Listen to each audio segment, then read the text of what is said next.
Okay ka pa? At yun na nga guys, tuloy na talaga pag-uwi ni DJ dito sa Pilipinas.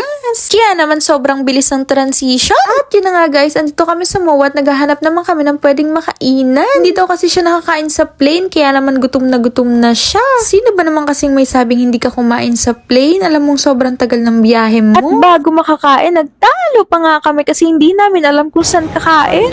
Natikim mo yan sa bangas. Oo, mas... Bangaw ka. At ayun na nga, hindi naman ako na-inform na hindi ka pala marunong magbasa. Kailan pa naging bangas yung bangus? At alam nyo ba guys, ang dami naging problema sa flight niya. Naiwan yung 2 luggage niya at hindi niya alam kung saan napunta. Kaya naman, kaagad-agad siyang kumontak or nag-email para mahanap yung luggage niya. At finally, may nahanap na kaming restaurant. At hindi ko